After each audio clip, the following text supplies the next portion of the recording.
Welcome to Potentials, everyone. Thank Oh, you for hi. watching.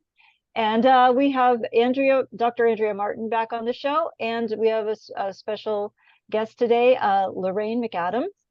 She's an artist, writer, and English teacher. In the past, she's worked as a nurse for 12 years to become a full-time mom to 2 boys.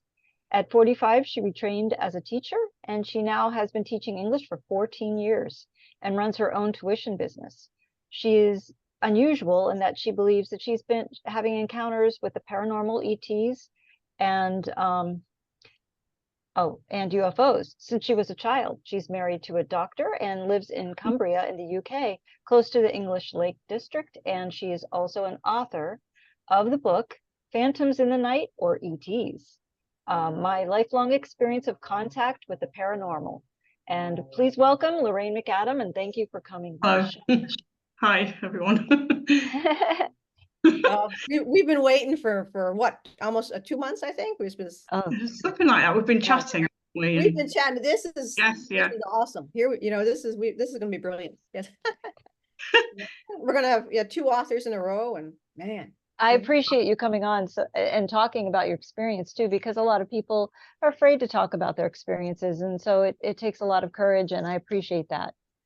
I was very frightened, though, I have to say, I've only just realised my purpose in all of this, belatedly, although they say everything happens when it's meant to, I believe. But I hid my story for a good 40 odd years. I was so terrified of coming out. I hid it. I tried to sideline it. I tried to sweep it under the carpet. I didn't tell a soul about it. And I always thought, if I tell anyone, they'll just think I'm a lunatic or mental, or, you know, that they'll just dismiss it, and you'll get the reaction that you get from some of the, unfortunately, that you get from a lot of people, the trolls included. And I think if you haven't been through this, I think one of the reasons I would postulate for the reaction of people like that is that they're terrified of what you're saying, because there's a part of them, I think, that asks, could it be true? So they react badly towards you, you know, in an antagonistic way. But I think only an abductee or a contactee really knows how another one feels, how it feels to experience this. It's very high strangeness, you know, and it's not easy. And I would say, very puzzled and confused when it first started happening to me in the 70s. It was in the late 70s. So that was hard for me. Well, and as most people who are Lorraine is an abductee, and for most people, this starts when you're a child. Yeah, it did. I was only, well, I would say my first that I remember, I would be about 9 years old, and I started to see things on my ceiling, and that, I believe, was the Nordic ETs when I look back, because I would see 2 men in kind of tight blue fitting uniforms, and this is what makes me wonder if I have a Pleiadian soul and had all along. And this was their first contact, because I would talk to them, and I thought that was perfectly normal. And one day my dad came in and caught me talking to these 2, and he said, wow, who are you talking to? And I knew instinctively that if I told him, he'd think I was mad. So even then, as a kid, I knew I'd be thought to be something psychiatric about me. So I just said, I'm talking to myself, Dad. And he just assumed I had an imaginary friend or something, I think, from that. Yeah. Right. And then that stopped happening, and nothing happened for quite a while until I hit puberty, really. And then that was when what would happen, I'll describe what would happen. It was very frightening. I would hear this like buzzing, like the sound of many bees, and it would come nearer and nearer until it was filling me from top to toe, and it would just felt like my whole body was vibrating from top to toe with this buzzing, and then I would just pass out. And that happened 2 or 3 times a week. And I would go from night time, from it being very dark outside, you know, and it was, say, sort of 10 o'clock, and it would be maybe a school day, maybe it wouldn't sometimes. And I would go instantly from it being nighttime, and it would become daytime within what seemed like seconds. And then I started to think, what the heck's going on here? And because I was a Christian at that time, and a strong believer in Christianity, I actually surmised I must be under persecution from demons. I just put it down to this. And so I prayed a lot, and I got friends to sprinkle holy water around my bedroom and all sorts of things. And of course, none of it made any difference. And I was very frightened, and I tried to tell my mum, I tried to articulate what was happening to me to my mum. And it all came to a head twice, because she just said to me, you know, it's your imagination. And I thought, no, I know this isn't. Intuitively, I know that something weird is happening to me, but I don't know what, as a kid, you know. And I just thought, please, you know, and I prayed and I said, please, God, let me see what's behind this, you know, and all this kind of thing. And then one night, the buzzing and everything started happening, and it was almost like the Greys, whoever they were, decided, oh, we're going to let her see that we're physical, we're not demons. And I was paralyzed, because what would happen when the buzzing started would be that I would become paralyzed, couldn't even move my neck, couldn't even open my mouth to scream. In fact, I would scream inwardly.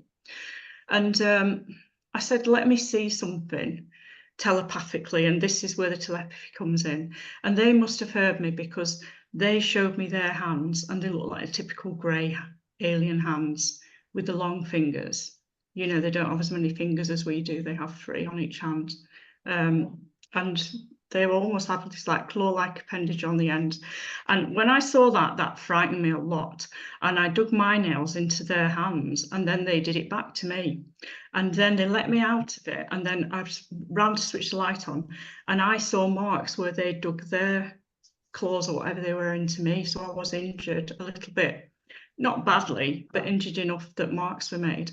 And that convinced me that there was, and still at that time I thought, this has got to be a demon, you know, because obviously I had no other thing to measure it by. So I felt I was still being persecuted by some kind of demon, especially with the pale, clawy hand. You can imagine what was going through my head with all the horror films and things. Yeah. So the next thing that happened, it was almost like they were saying, no, we're not demons again. Was that I was wearing this, like, it was winter time, and I was wearing this blue night dress. I'll never forget this as long as I live on God's earth. You know, what happened was they paralyzed me, but they kept me so that I was aware through it, and I could feel them poking me in the back, and I thought, what on earth are they doing now? And I wondered, are they doing something medical at first?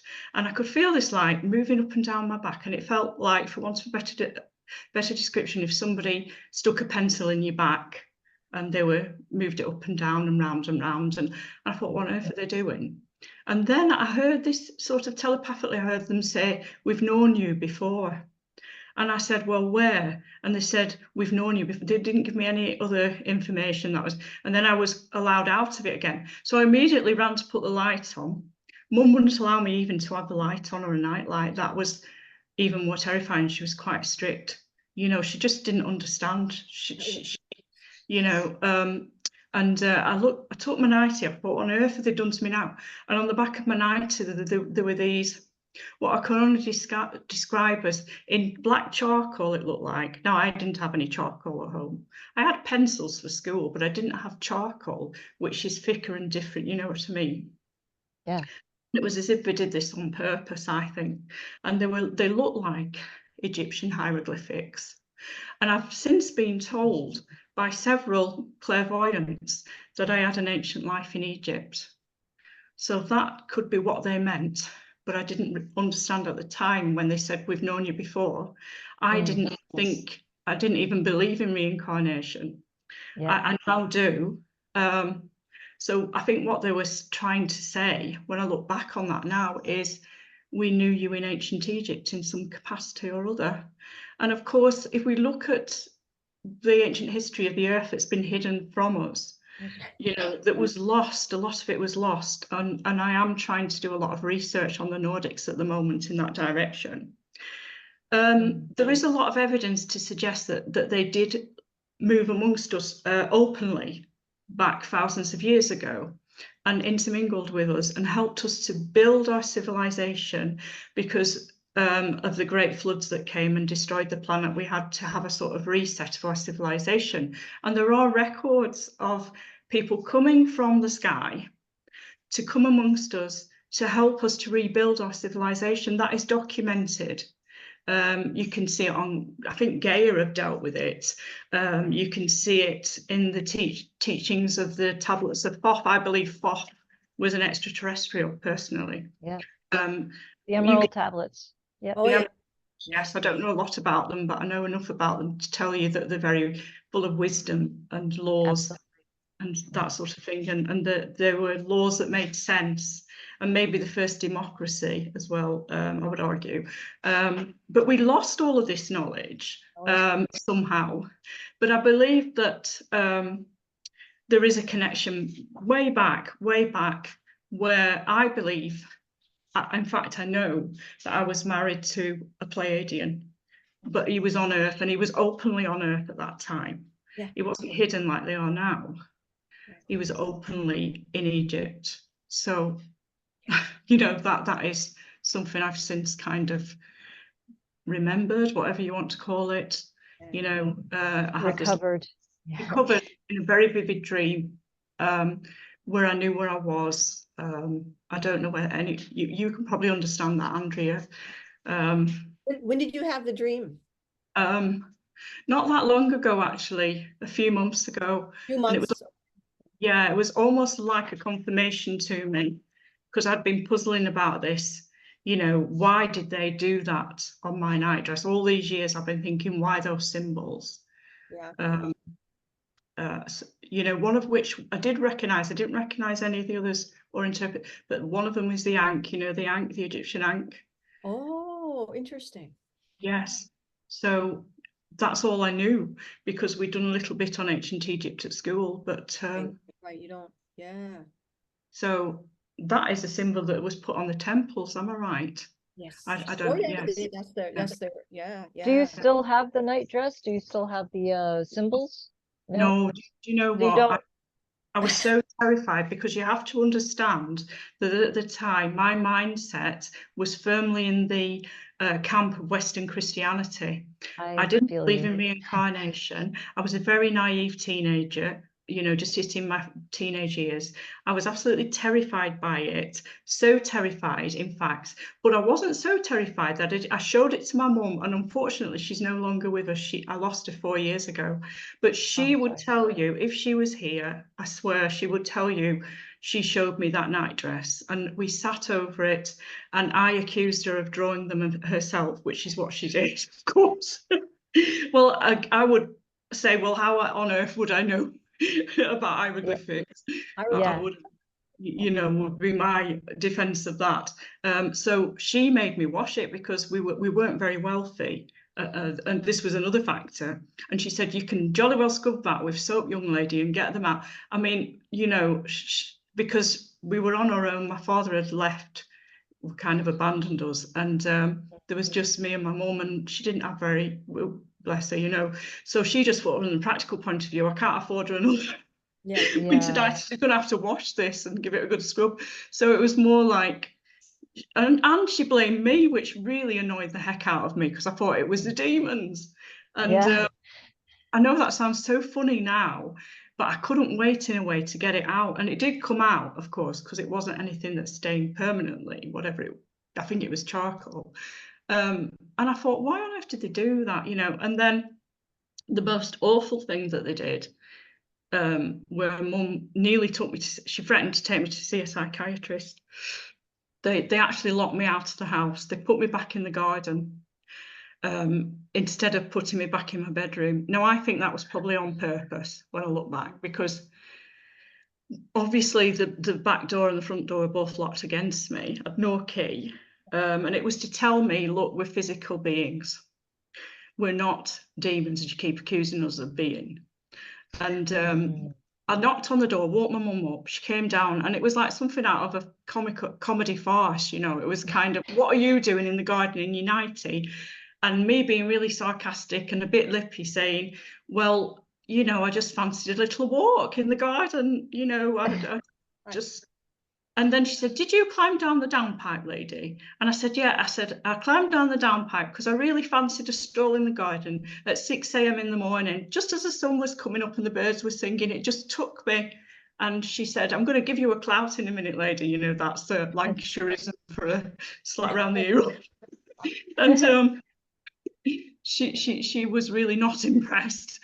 And she would tell you that happened as well if she was here. She remembered that, because she said, if you don't stop doing this and coming out with all these stories, she said, I'm going to take you to see a psychiatrist. So of course, you know, you're not listened to, you're vilified, you're accused of being mental, delusional, whatever, you know, even by your own family members. Right. So what do? You keep stum. You learn to keep stum. Learn to just shut up. Yeah. Yeah. Shut up. Wow. And those stories are in your book as well, so people can follow along. They are, and not long after, and this is in my book as well, after they locked me out or dropped me in the garden, I firmly believe I did that on purpose. I started to have what I call, I've never been under hypnosis or regression hypnosis, but I started to have a flashback and to recall what had happened to me during some of the abductions. And one night I had a very vivid dream, and the Greys do this, I've learned since reading Whitley Strieber's books. And I saw these two cats behind me waiting for me, these two big cats, and they were two big cats really. And they were waiting, and they laid me on a stretcher, and I was paralysed, couldn't resist. And then I remember going through the house wall, and I could see the spiders' webs in the bricks, in between the bricks, as I passed through the house wall. And then I was floating up to this cylindrical craft with which was lit up very vividly with a very deep blue, kind of Air Force blue light on the bottom. And then I blacked out. So I recall that so vividly, and that convinced me at that point that there's something more to this. But it also terrified me, because it was the very first inkling that I got, I think, that this was something otherworldly. It wasn't what I was blaming it on. And I had to, you know, start to try and deal with it, which was really hard. And then one morning, I managed to get through my GCSEs, and I got to nursing college. I used to do nursing college back then in the UK. And what happened was that I would go to, this was the first Nordic I encountered, I believe.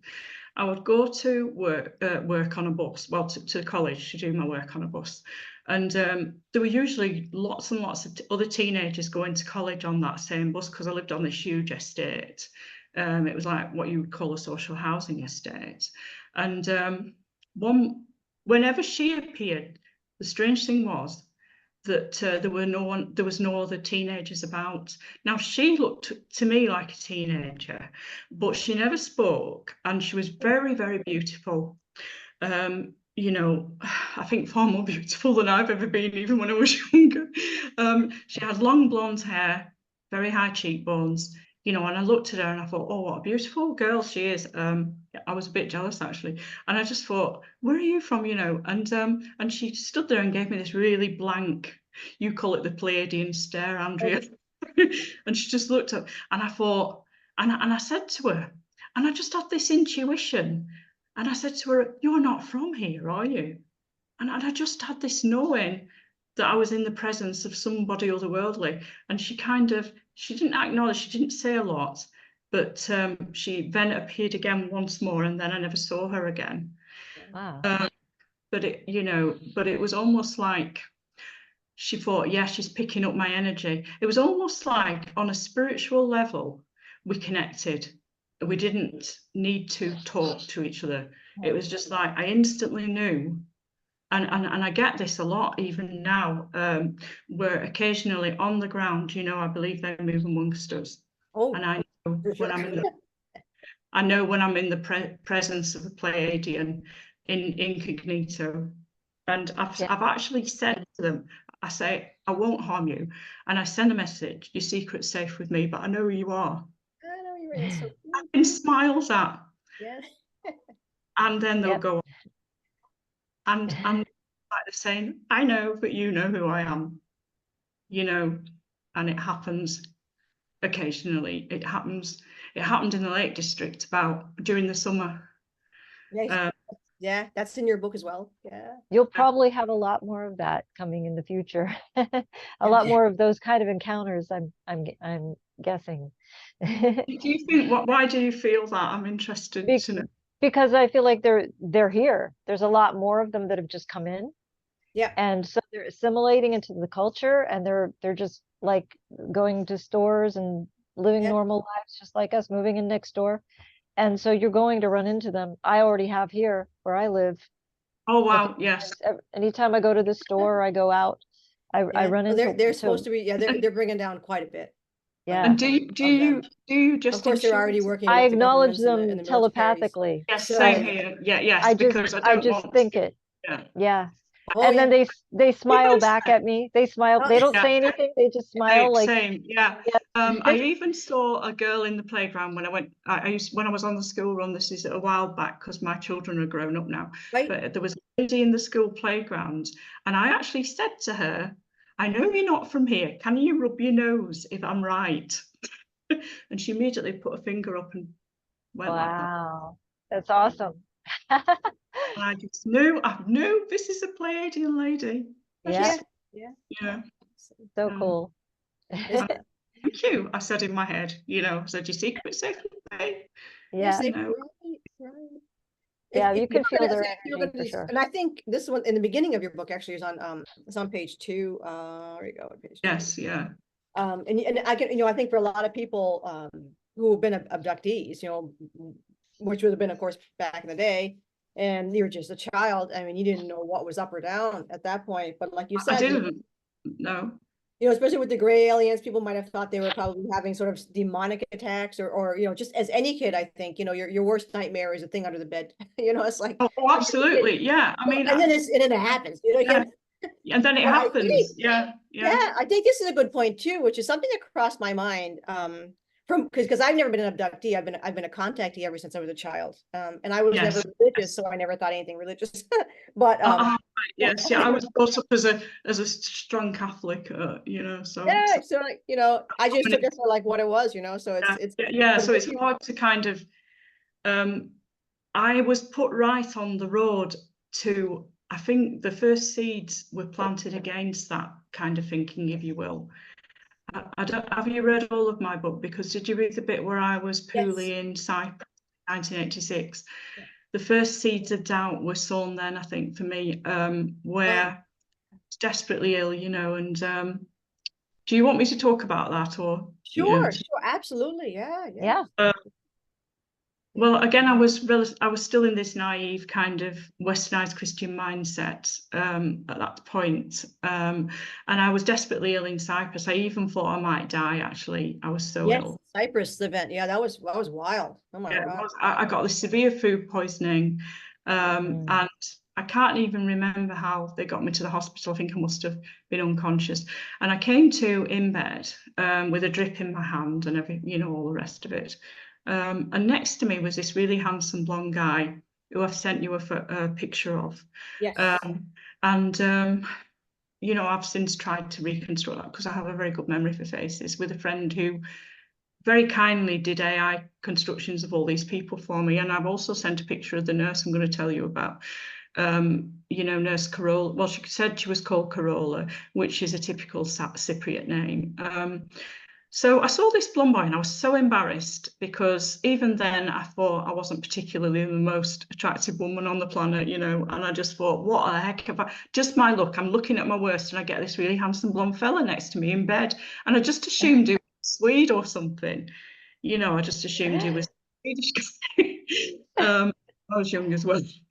And I was so embarrassed, and I looked over at him and I thought, oh, what the heck, and just must have fallen back to sleep again. And later on, the night nurse came to check my drip, and because it had slipped out of my hand. And I looked at the bed next to me and I thought, where's he gone? Because it was completely made up, neatly made up, nothing around. And the strange thing about this, when I saw him, was he had 4 blonde visitors. And this is the bit I didn't tell you. Sorry, I'm going too far ahead of myself. It's hard to remember these events. And what happened was I desperately needed the loo. And you'd think it was strange, this. You'd think I would have called for the nurse, wouldn't you? So I wonder if they were in control, because I didn't call for the nurse. I asked one of the girls that was visiting him, I said, could you help me to the loo? Because it was only just off to the side. It was a private ward. And she helped me. She put me in a wheelchair, which she found to the side, took me to the loo, helped me get on the loo, helped me get off the loo. And I could see all of her features. close up and personal. And you'd think, why would you ask a complete stranger to help you get off and on the loo? And yet I felt completely safe with her. I felt completely at peace with her. I didn't feel threatened. I just thought she was, in my head, I thought she's just this kind lady from Sweden. I didn't even, isn't this weird? Yeah. Put me back in the chair, put me back in bed. And I said to her, are you a nurse in your own country? And she kind of said yes. And I thought, oh, well, I can tell you're a nurse because you're so kind and you're so patient. And then I looked at them and I thought, I didn't even have a conversation really with any of them, just with her. And that, and then I fell asleep, or I must have, passed out again because I was so weak. And when I woke up, the bed was completely made up, really, as I say, and this nurse came and I said, oh, where's that chap gone, that Swedish chap? It was in the bed next to mine. She said, what Swedish chap? I said, she said, you've been on your own in here since you were admitted. Nobody's been in here. Jeez. Wow. So a non-existent person took me to the loo, put me on the loo, took me off the loo and put me back in bed. So who was that? This looked very Pleiadian, I have to say, now that I know. Yeah. And I look, at the time, I just thought they were Swedes. Yeah. The next thing that happens is I really wanted to go to the hospital chapel because I was a Catholic, and I wanted to go and pray for healing, etc. I was terrified I was going to get worse, or maybe even I was going to die in a foreign country on my own. I'd be about 20, no more than 20 years old. So young, and to be in that situation. So this nurse comes, look, perfectly ordinary Cypriot features, large brown eyes though, very big brown eyes, but I didn't really make anything of that at the time because I thought some people do have big eyes. And she said to me, would you like me to take you to the chapel? She said, I've got time now if you want me to take you. And I said, oh, please do, please can you? And again, I really believe when I look back on this that she was controlling the whole situation because there were some pretty weird things that happened. She took me out through the French windows. We went down a path and I remember seeing this like cactus garden. And she took me to what appeared to be, and I say this, appeared to be a chapel. And from the outside, it looked like a normal Mediterranean chapel, a little one with kind of white stucco building, little windows. And I wasn't frightened at all. And I instinctively trusted her because she said, my name's Nurse Carola. I said, what's your name?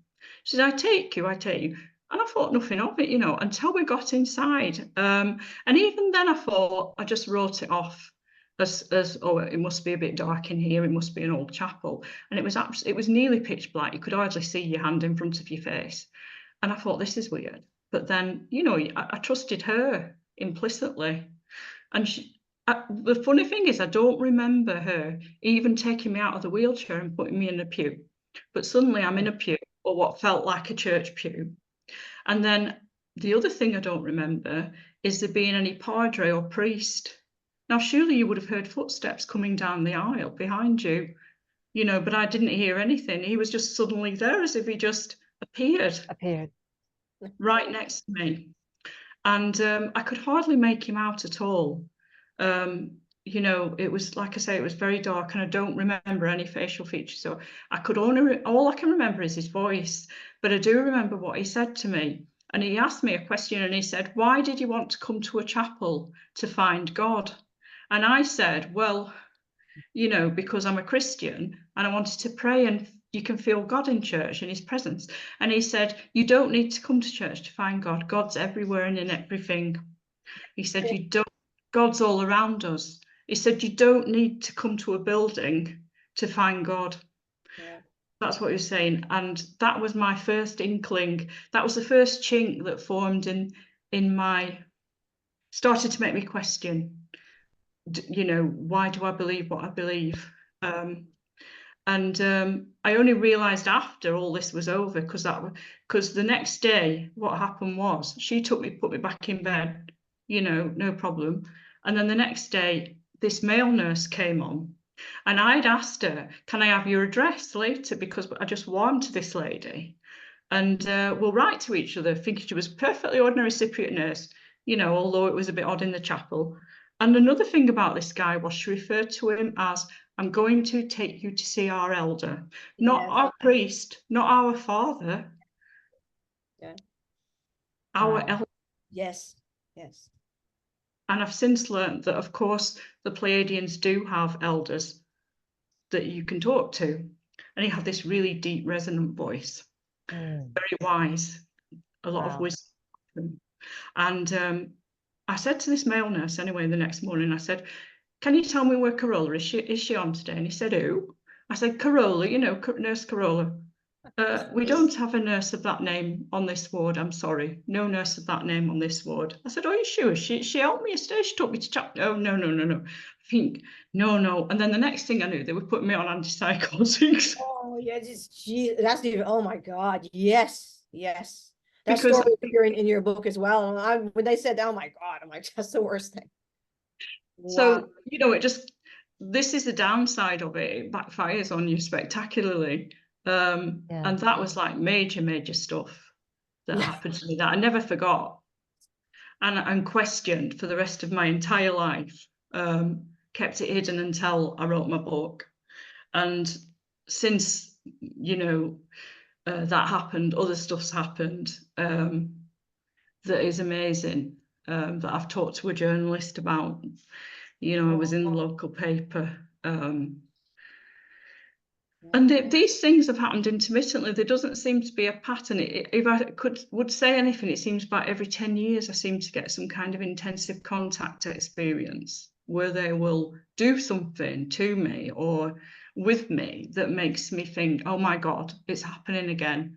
It doesn't frighten me anymore because I know, you know, what to expect, but it kind of still puzzles me and leaves me a little bit confused, and I don't fully understand, I don't think even yet, you know, what's going on.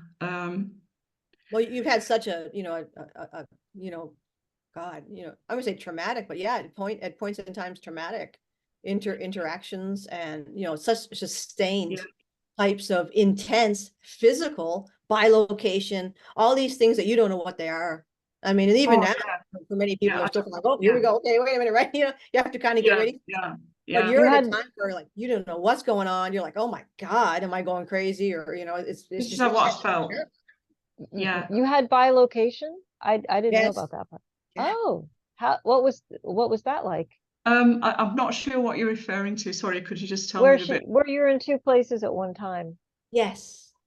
Oh, yes. Just remind me, because I can't remember which bit of my book you're referring to, because that's happened. That's just the lingo we use. I know. Yeah, just like Sorry about that. Well, go remind her, Andrea. Where? yes, sorry. yes. You know, those moments where you've been taken to different places, like those the interview that you had at that building for a shop job. Oh my God. Oh yes, that was was wild. That was wild. Yeah, that was in 1992. 92. Okay. Yeah. Yes. Where I had no idea well what it was. Now this is weird again. I thought, again, this is where I think they can control our minds and everything. I saw I would swear I saw an advert in the paper, because when I first graduated, I didn't realise I wanted to be a teacher at first, and I thought I'll just go for this sales position. And I thought I was going for a sales position in Manchester. And I remember getting to Manchester Victoria Station and giving this address to a taxi driver. But I do not remember how we got there. I couldn't tell you for the life of me which part of Manchester it was or anything. And when I got out, I just went up these steps, and it was like what appeared to be a very ordinary square office block building. But the weird thing was this, that when I got there, and I have sent you a drawing, I think, Andrea, of the Pleiadian looking girl that I encountered as the receptionist. There was nothing on the walls. They were yellow, and I have to say that my friend has done this justice, because it just looks exactly as I saw it in the picture. And there were red plastic chairs. Now, have you ever been in an office, even in the sort of early 90s, you know, where you didn't have a typewriter on the desk of a receptionist and a receptionist sign saying receptionist, or a phone at his side or anything. There was just nothing on this desk. It was just a desk. So it was almost like a kind of play scene, almost like props in a theatre, for want of a better way of putting it. And all the props were there, but there were a lot missing. Does that make sense? Yeah. You know, just some of the And props we were said the walls correct, are all blank. There was no phone, nothing. Like, completely yeah, blank, somebody was no sitting at a phone, desk, just no. an empty desk, like they were moving and they just had one desk left. You know? Huh. Yes, yeah. Yeah. Weird, really weird. And I said to her, she just made me sit down and wait. And I said to her, could I go to the loo?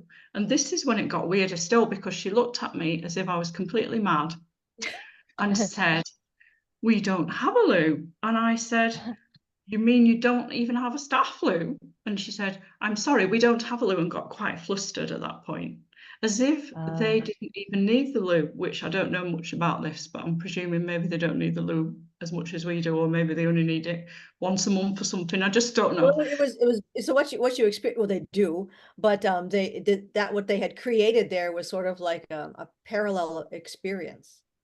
Ah, right, because it felt so real. And the Oh yeah, weird thing it feels that made me completely real, but question, you're not in your actual body in the sense that you would think of being in the body. yeah, but the weird thing was, and this is where maybe I was in two places at one time, was Yeah. it kind of divided, for want of a better word, and I could see all these like what appeared to me. Now this is where it gets even like Yeah, more this Alice is in wild. Yeah, Wonderland. this is All wait the till you like matching blue cars with blonde males in them, handsome blonde men coming zoom, zoom, zoom past. And I thought, what the heck is going on here? What the hell is going on, you know, at this point? And suddenly that went, it was almost like the wall opened up to the side of me. Suddenly yeah. that went, and I thought, what? What am I doing? And then I kind of waited a little while, and she said, oh, it's ready for you now. I went in, and what I didn't tell you, the whole background to this was that I'm psychometric, and this started to happen from when the encounter started to happen, where I could hold an object and I can read an object, and I get a sense of people's past and sometimes future, and I'll tell them things and they often come true, and I can still do this even now. So I was psychometric, and I think the whole point of this was, I think going back, was they were testing me, because he wasn't interested in the job. He never even mentioned a job, because I immediately expected this man to say, you know, what experience have you had in sales would be the obvious thing, wouldn't it? Yeah. Didn't say anything. And the strange thing was as well, which makes me think, do they have lots of different looking people, not just pale blonde people? They do. Or are they working together in All the competition? same looks that we have. Yep, yep, yep. Because he was in appearance like an African. He looked African, and he was very dark. Sorry, I hope I can still say that. I don't mean to be, I'm not racist at all, but he was typically African ethnicity, this man. And he was very friendly and everything, but all he was interested in, he took his wristwatch off, gave it to me and said, can you read it for me? I know you can read things. And I thought, and it only occurred to me after I read it, and I couldn't read his wristwatch. It was almost like he was blocking me, by the way. And then he said, oh, you can go now. There's a taxi waiting for you at the bottom of the steps. Now, this was before mobile phones had been invented or were available to the public. And I thought, a lot of things just didn't add up about this after. And of course, I went to get the taxi. The man didn't speak, and he looked like a Nordic that was driving the taxi. Never spoke to me, just dropped me off back at Victoria. But during the whole journey, and I offered him money, by the way, and he waved me away, but he didn't speak to me. And I thought, this is weird. But the other weird thing was, why did he ask me to? It only occurred to me after. I've gone all that way on the train, and all he wanted to do was for me to read his wristwatch. Huh. And I thought, what on earth is going on? And I was so flung by that interview. And I was married at the time to my first husband, and I told him some aspects of it. And he wouldn't believe me, of course. He said, oh no, it's just this or it's just that, you know, and he wrote it all off as it was me So being, you know. I have a question. It's interesting. So you say you couldn't read it. But when you saw it, what did it look like? It The just looked actual like an one? ordinary fat man's, you know, like a very chunky, should I say, chunky metal man's wristwatch. It was obviously a man's wristwatch because he was a big guy, actually. I would Right. say he was at least 6'5" when he stood up and Wow. showed. Yeah. Were there any numbers on it? Was there anything on the actual Yeah, face? it just looked like an ordinary analog men's watch. But you couldn't read it because it was blurry, or what was the situation that Um, you couldn't read it? I mean, psychically, I couldn't read it. Oh, I okay. couldn't I read got it, it sorry. now. Because I Okay. can read watches, rings, anything you wear a lot. Usually, So, I would do that for you if you like. And you oh, give me a cool. ring you wear a lot, and I can tell you things about your past and future. And I don't know how I Wow. can do that, but I can That do is it. super cool. Yeah. That is really cool. So, So he knew that you could read anything like that, and he just was wanting you to read him, but he was blocking you from reading him because you yes, could feel that he was. Yes. yes, Wow. yes, That's absolutely. interesting. And when I look back on it, I wonder if it was some kind of test to see how far I could penetrate through their defences or whatever. And if at that time they weren't sure if I was a threat or, you know, because, and the strange thing was I'd just been in the paper before this happened saying about my ability to do this. So I wonder Ah, what was going on there. I've even wondered, was it some kind of government thing in cooperation with them? I really don't know. I still don't know to this day what happened to me there. It was very, not frightening, but very yeah. puzzling to me. Yeah. You know, That is, yeah. definitely. Interesting. So, Yeah, that- yeah, yeah. I wonder if it wasn't We, some kind of government thing. I do too. well, you know, Mm. I wonder if they're capable of a lot more than they own Oh, up to. yeah, they totally are. They totally. Yeah. And it was just a test of some kind. But the girl that on the reception, having said that, definitely appeared to be of the Nordic ET persuasion. You know, she was very cold as well in her demeanor. I've heard it said that you know, in the JP podcast that you sent to me, Andrea, he says they're like the Vulcans, and I have to agree with him. They are. They need to improve their people skills because they do come across as very cold. And I believe maybe from what JP was saying that they've perhaps been working on that because he said when they came out of the training facility that they were a lot more friendly. They were listening. They're like listening to his podcasts, and they're like, Yeah, okay, we got to work on that. Gotta work on it. yeah, It's so funny because like my experiences with them is absolutely fantastic. It's like I just find them the most loving, sweet, gentle, like I just get them. I know for me, there was never anything, even when I was a child, like there was never anything strange about that. Because I would get like as you would go talk, I like to hear how you got what telepathy feels like to you. But when I was a child, I would get telepathic communication from someone giving me directions or things to do, and I was just like, okay, you know, yeah, and yeah.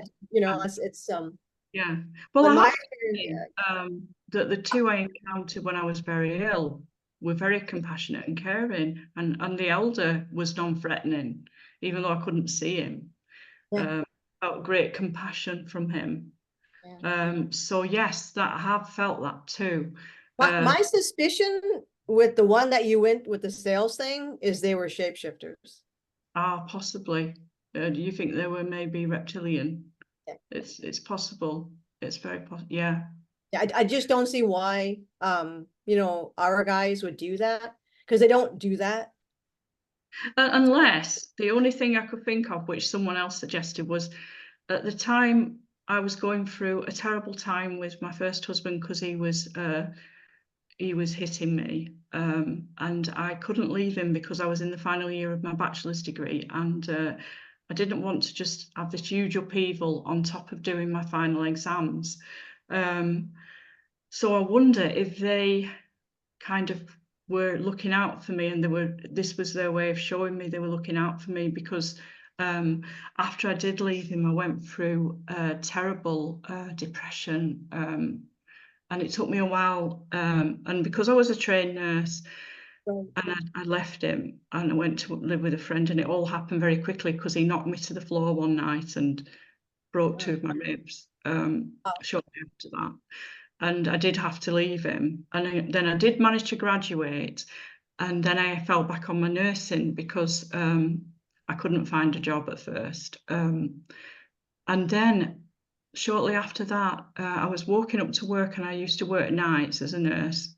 And I was so depressed that night. I was so down. I was even contemplating suicide, you know.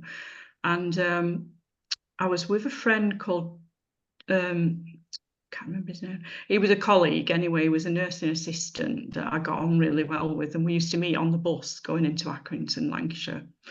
And we got off the bus and we were walking up, and we encountered these, what I believe, definitely I got their energy right away, 2 Nordics. And he accused me after of fancying one of them. And I just said, no, it wasn't that. I said, but what I couldn't tell him was that I'd met him before. And I felt like, I know you, I know you, I know you so well. Yeah. That was the fellow when And it you were was a that, child that you saw. There was 2 of them that you saw when you were a child. oh yes. And he Yes. looked very like the, Much like the same. and I Yeah. just knew, yeah. And I just thought, what are you doing here? And you haven't aged. Why have you No. not aged? You know. And I just couldn't get my head around this. And you know, I firmly believe that maybe I was on the radar because of what I was going through, possibly. Although you could be right as well. You know, I don't know. I honestly don't know is the honest answer. You Did know? they Yeah. talk to you when you met them? And They talked to me briefly, but I felt like he was saying, yes, it is me. Yes, it is me. And I've got, almost like I've got your back. I know what's going on in your life. Or, you know, it was like this huge message was beamed at me all at once. And I felt so much better. People at work remarked on it and said I was more cheerful after that encounter. And I thought, I found it uplifting. And it wasn't long after that I actually, about a year after that I met my second husband, who I'm still with. So, you know, it's just really, you know, was that, I don't know. so when they talk to you in that mind talk, right? What does that sound like or feel like, or what kind of sensations do you have? Well, when I was a child, it happened. And I used to think nothing of it, like you a bit. You know, I used to think it was perfectly normal, perfectly natural that people communicated. But then as I grew up, it started to frighten me. And then as I've realised, should I say, what, you know, since subsequent encounters with the Nordics, and this particular one Nordic that seems to have moved very close to me, I feel as if it doesn't frighten me at all. It just happens naturally. It's as natural to me now as talking, is how I would put it. And I heard him in the kitchen just before I came onto this podcast, because I told him I was doing this. And I heard his voice as clearly in my head as you would hear someone speak out loud. What did And he say?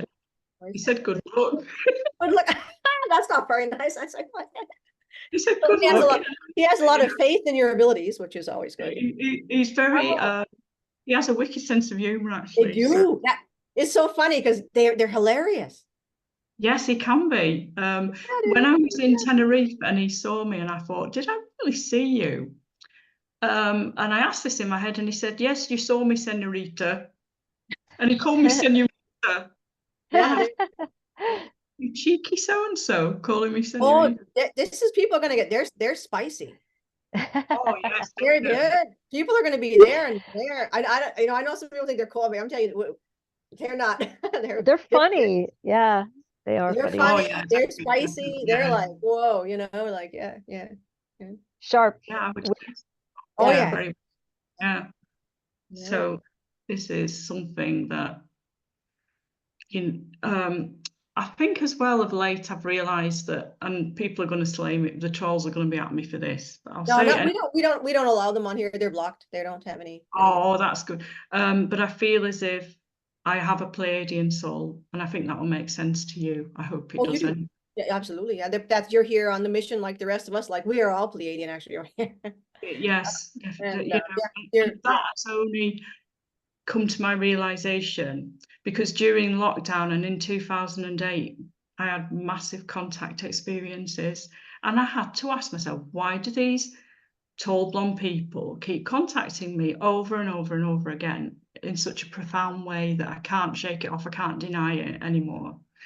Certainly during lockdown, you got the picture, didn't you, of the one I took in the dark? You could clearly see him. yes. Yeah. I was in Now, your room by the mirror. I think there's two. Yeah. yes, Yeah. you can You can see just it. about see the robe, that the long clothes they're wearing. Oh, Yeah. oh yes. I wondered, is that something they wear, robes? Do they, because the Vulcans do as well, don't they? So They back to the wear, that's like their normal, that's what we normally wear. But I think what you were seeing before was when they were in the military uniform.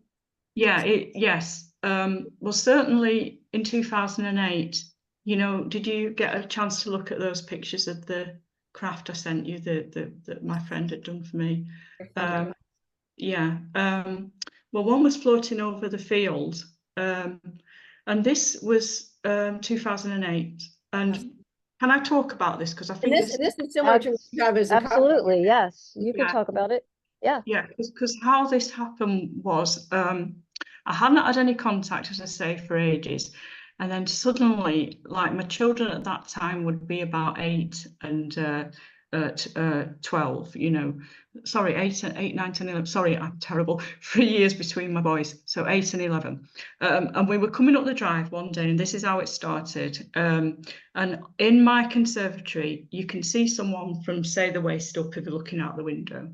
And I just instinctively waved at this man, and it was an elder-looking man, and he had long white hair, and he was dressed in white robes, and he was smiling at me and waving like this, and I waved back naturally, and I just had no fear. And the boys both looked at me as if I was a complete lunatic, and they said, "Mummy, who on earth are you waving at? There's nobody there." But I could see him, but the boys couldn't. And then the next thing that happened was I had a really vivid dream of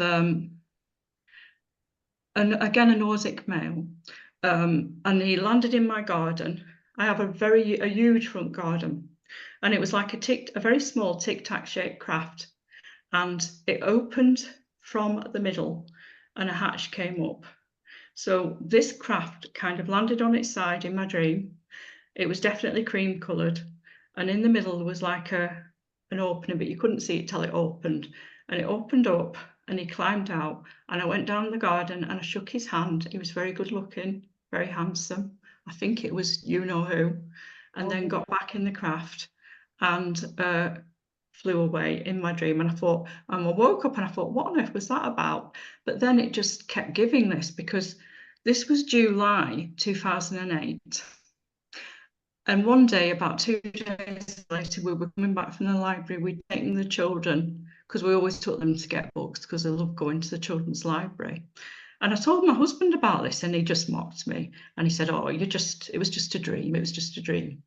And we're coming back, and up to the side of us in this field next to my home, which I could take anyone to. I took the journalist to that interviewed me recently. There were crop formations. Now, I didn't know, but my husband said, look at that. Now, he's usually very cynical and very scientific. And he said, look at that over there. He said, crop formations, but they weren't circles, as you would expect.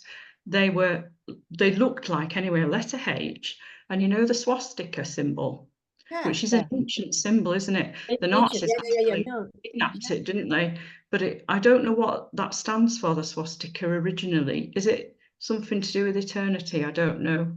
But that's what was there. And my husband actually stopped the car, got out, and went across to get a closer look. And I was absolutely fascinated and waited at the metal gates of the field. And he went in and he said, there is no way that could have come from anywhere but from above, because he said, there's only my footsteps in and out. And right behind us was a Land Rover with blacked out windows. Oh. We were looking.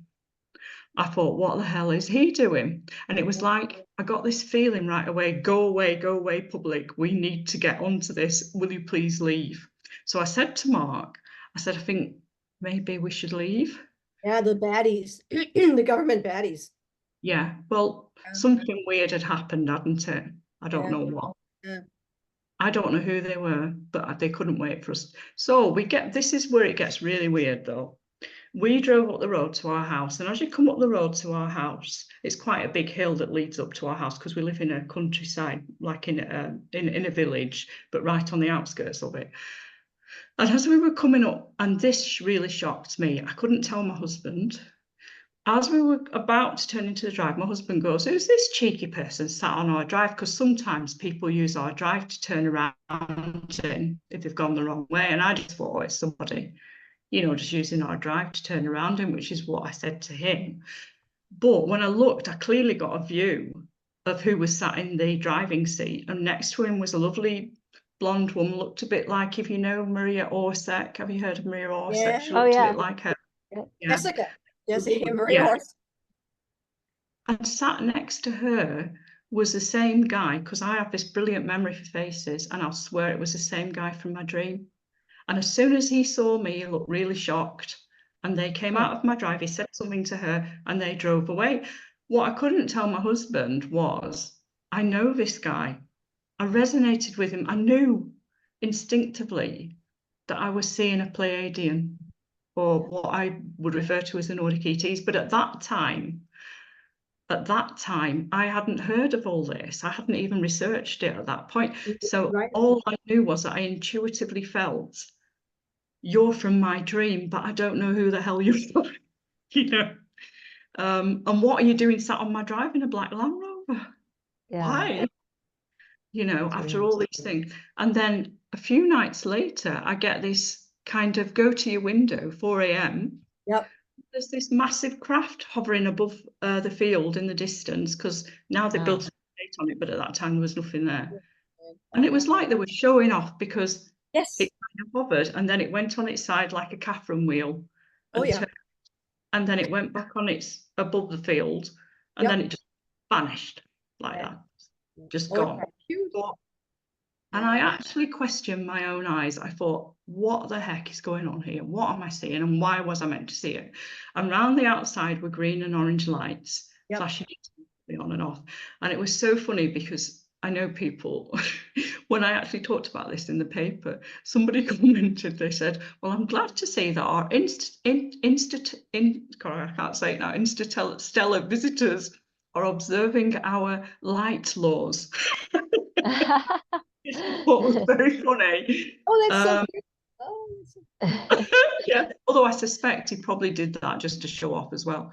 Oh, that was for you. That was for you. Yeah, you're seeing this. Yep. This isn't your imagination.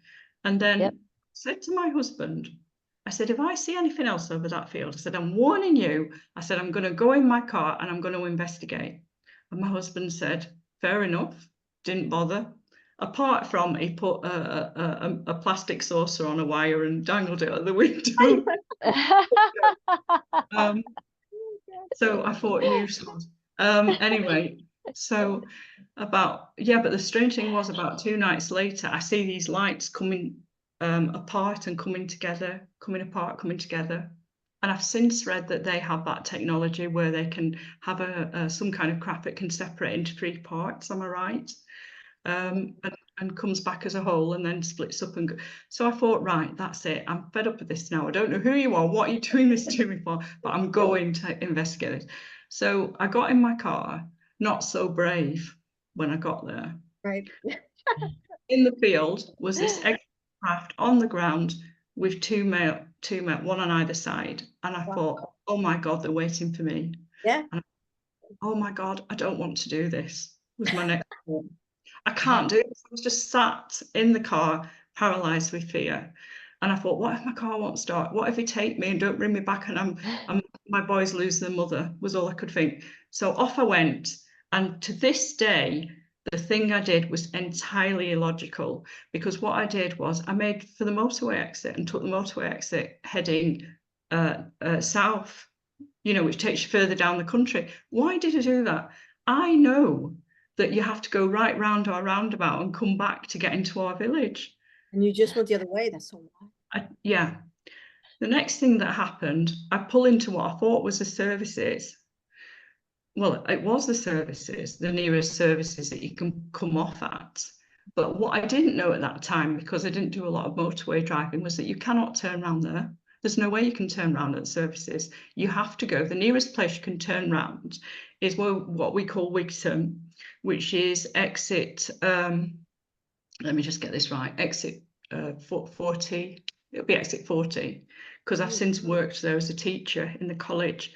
So I know that. So what the hell happened, I don't know. But what I saw was this huge white lorry.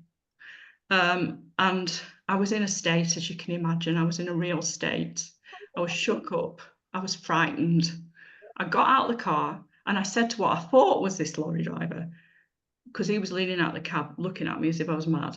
And I said, please, can you get me back to the other side of the motorway heading north towards Scotland? I said, I don't know what I've done. I've somehow took the wrong exit, and I need to get back heading north, or my family are going to be really worried about me. You know, this is really early morning. Oh, yeah. Now, he didn't speak. Have you ever met a truck driver that doesn't speak? No. Usually they No, they usually have a lot to say. Yeah, they do. Have you ever met a pale blonde truck driver that doesn't speak? Have you? No. Because I haven't. Anyway, I implicitly trusted him. This is again where the control thing comes in, I think. Yes. That he was control. I firmly believe he was in control, whoever he was. Yeah. And he indicated for me to follow him. He didn't speak. He said, just follow me, everything will be all right, sort of thing. I followed him. But the funny thing is, have you ever driven behind a lorry at night? Didn't happen until after. Have you ever driven behind a lorry or a truck at night? What's the first thing you see in front of you? The lights. The lights. There were no lights. No lights on the truck. No lights. Oh. And Wow. it was bright white. All I could see was a white wall. And that's all I could see. I couldn't see lights. And then suddenly I felt like my car plopped down on the heading north. And suddenly I'm heading north back towards the exit 42. Now, I told the journalist this, and I said, there's no way, is there? Two strange things here. You cannot turn around at that service station. I was made to feel like I'd gone over a bridge. There is no bridge there. There is no bridge for you to turn around on. There's no bridge. There's no way you can turn. You just can't turn around there. End of. There was that night. Yes. Yeah. What happened to me, I think, and I'll tell you what I think they did. I think I was aboard one of their craft.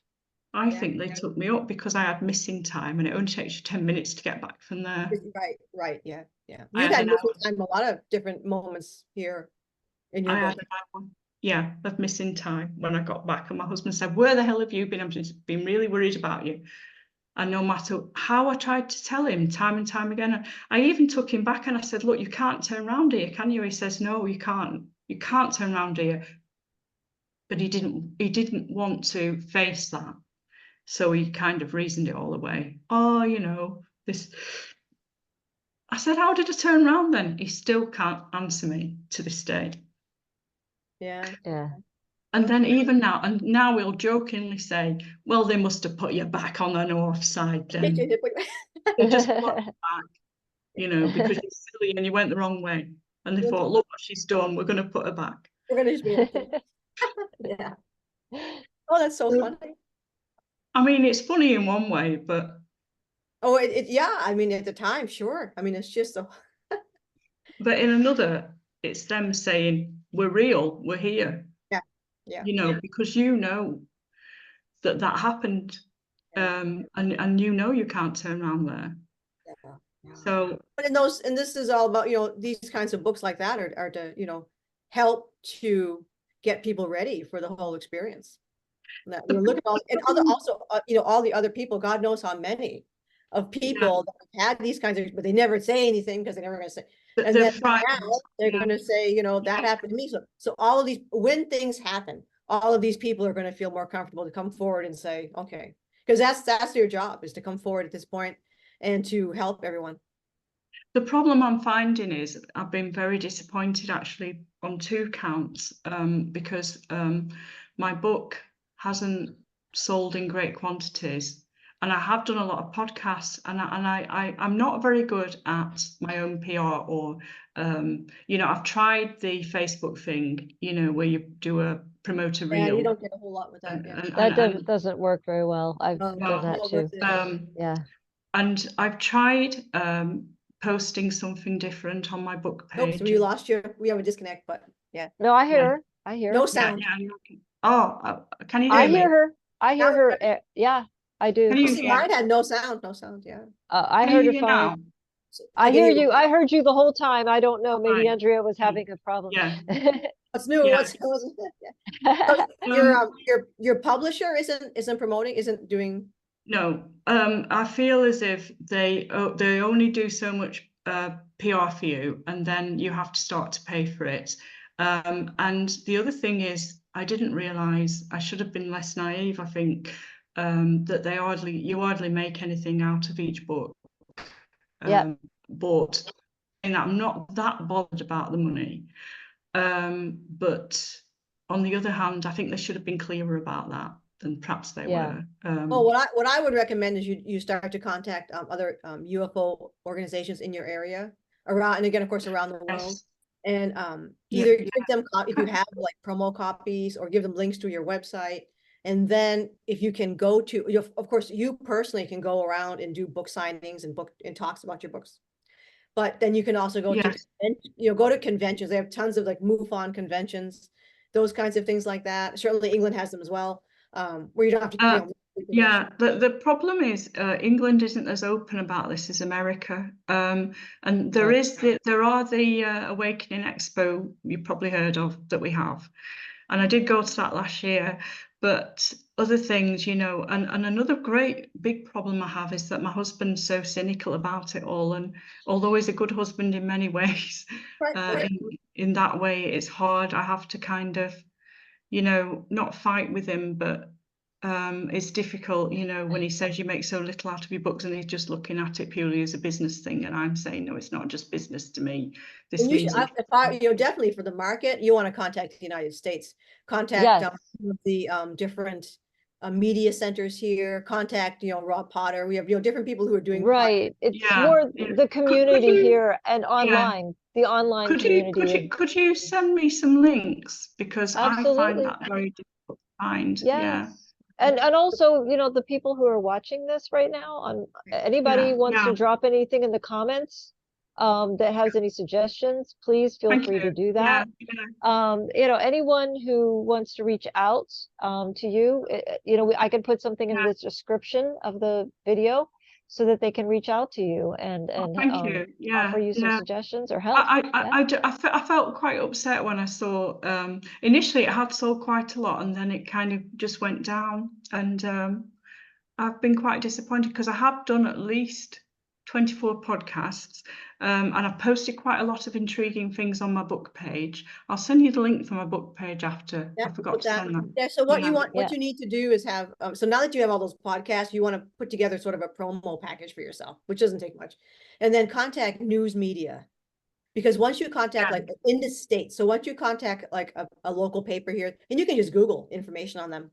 And if you want me to call them, I can do that for you too. So, because otherwise it's going to cost you money, but I can contact them for you. And they'll do an interview with you, and it goes, and they send the interview out to all of the news organizations, and then things should get going from there. But I think United States probably be a good place for you to start. Oh, definitely, because you have a lot more open-mindedness towards this, whereas I think in Britain it's very closed, largely. You know, even though I was in the local paper here, which has quite a wide reach, the whole of Cumbria, some books were bought on that strength of that, but not very many, you know. So I think if you could send me some links, I'd be very grateful, though, as well. And I can make some calls for you, and of course to anybody here. anybody watching now, if you have local newspapers or something, tell them that you know this lady who's been an abductee and a contactee, and she has a book. Right. And She anyone has, who, yeah, even anyone who has any connections to any podcasts in the United yeah, States that are larger, that have a higher viewership, like that's really it too. yeah. You Do need to you get know on it. though, I've approached Coast to Coast twice, and Yeah. twice they've turned me down, twice. Yeah. And I don't know. And I approached the guy that was connected to Coast at the Awakening Expo, and he just didn't want to know. And I've even wondered, am I being kept back or sabotaged in some way because they don't want my story to get out to a larger audience? I've even wondered that. That can happen. That can certainly happen. Yeah, that's we'll make a interesting. bigger. We'll see what we can do. We'll throw our nets out there. Yeah, yeah. Thank you so much. Yes, yeah, for that. I really appreciate it. But like I said, I mean, I don't know, if you can make it to some of these conferences, particularly here in the United States, for a vacation, and then do a talk there, that might be something to really kind of get your information where people will start to pick up the book. I think the only problem I have is I don't know who runs. It's just a lack of knowledge. No one's heard of you. They're just, that's really what it is no one's heard of you. I mean, I have no idea who's in charge or who's run them, or whatever. If you have any contacts you could put me on to, I'd be very grateful. Absolutely. My biggest fear is that my publisher's going to pull the book, because they said it's only out for 10 months and it could be pulled in June, but then I do have the option of maybe approaching a different publisher if they do that. Yep. Yep. You can do that. Yep. Yeah. You can self-publish, self-publishing is really Yeah. great, because then you have control of everything. Yeah, I think that's what I might do, but certainly they haven't been that, I don't like to say a lot really, because well, they didn't put a lot into promoting, so obviously no one's going to know. So how are you going to Right. It's almost like they ask you to do the majority of that yourself, and I'm no expert at that. I'm not a PR person, so I found it quite difficult really. I've just tried to make. You can also approach other more publishers with more of a reach, and tell them you have the book too, and see if they'd be interested. Right. Well, there's a thought. Yes, yeah. I'll have to see what happens, after June. Yeah. Yes. Well, I appreciate you coming on, and I wish you the best for your book and for your journey. Yes, yeah. And really, I mean, it's a very intriguing story. So I can't see why anybody wouldn't want to read your book. I think it's fascinating. It was absolutely, I was amazed. This is real. This is a big contact experience. For those who are looking for this, is like, you got abductee and contactee over many decades. I can't understand it either. Why I've actually wondered if I'm being purposely, sabotaged in some way. I really have. I'm not being paranoid when I say that. I mean, has this got quite a big audience, this podcast? Or I'm pretty small. Yeah. All right. Well, that's okay. I mean, even so, I'm just starting out. It's the right people, yeah. But yeah, the people who watch this are very open-minded. I mean, my viewers are very open-minded, so they're definitely going to be interested. They would be interested in this, and they would, maybe someone knows someone out there. So that's why I'm putting it out there to my viewers right now. If anyone knows anyone that would, be able to help you, that would be great. Yeah, and much appreciated. If you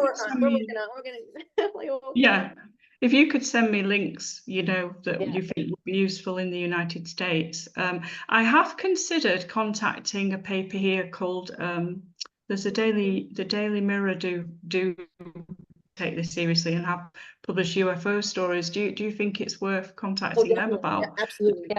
Sightings? Yeah, I've considered that. So you want to get a paper with a lot of reach, for sure. Yeah, that's the national one. one. In your field, so. Yes.